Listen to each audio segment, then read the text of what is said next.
Saya mau tanya, kenapa Pakistan ini warga negara dengan izinkah?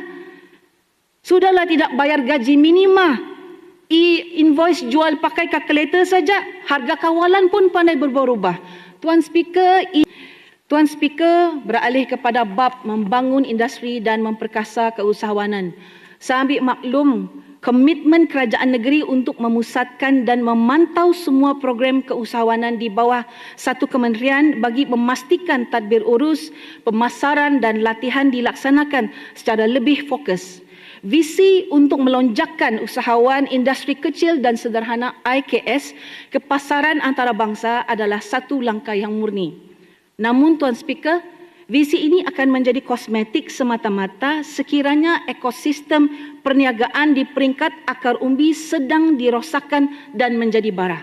Di Kota Belud dan saya percaya di tempat-tempat lain sebab saya dah pernah nampak di Tenggilan, kita melihat fenomena lambakan perniagaan yang dikuasai oleh warga Pakistan.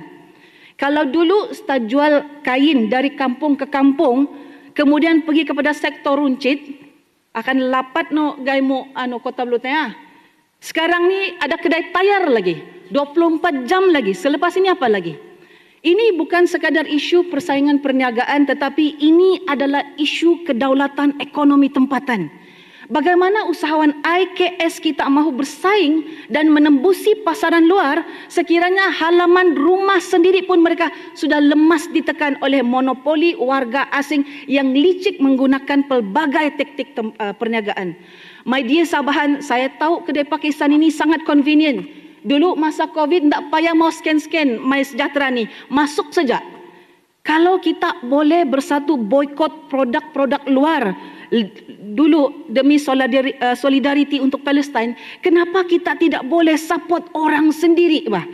Sana kedai Pakistan tu bukan pun Bajau, bukan pun Iranun, bukan pun Dusun jadi cashier. Pakistan lah sana depan-depan.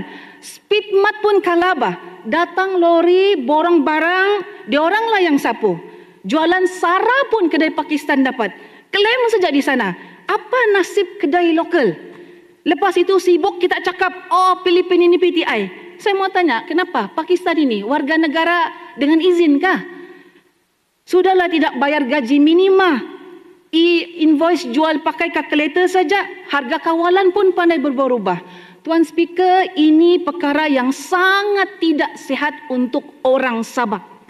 Kalau kita tidak ambil tindakan dari sekarang, mereka ini akan terus berleluasa dan terus bermaharajalela.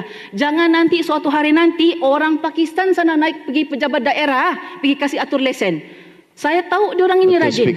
Saya tahu diorang ini sailang. Saya harap orang Sabah akan selalu support orang Sabah selepas ini dalam apa aspek sekalipun. Pencelahan.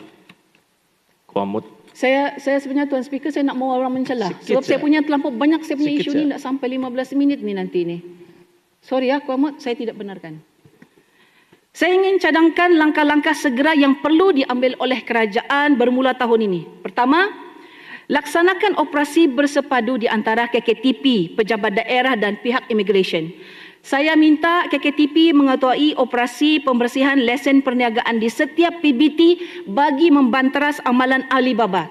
Jika premis dimiliki oleh anak Sabah tetapi diuruskan sepenuhnya oleh warga asing tanpa permit yang sah, lesen tersebut mesti dibatalkan serta-merta tanpa kompromi. Kedua, saya mencadangkan agar KKTP dan Kementerian Pembangunan Perindustrian mewujudkan zoning atau kategori perniagaan tertentu yang diharamkan secara mutlak untuk sebarang penglibatan warga asing. Ketiga, selaras dengan agenda pendigitalan negeri, kerajaan perlu membangunkan satu sistem pangkalan data lesen perniagaan yang telus antara PBT, pejabat daerah dan Kementerian Keusahawanan untuk memastikan bantuan dan bimbingan hanya sampai kepada usahawan tempatan yang tulen.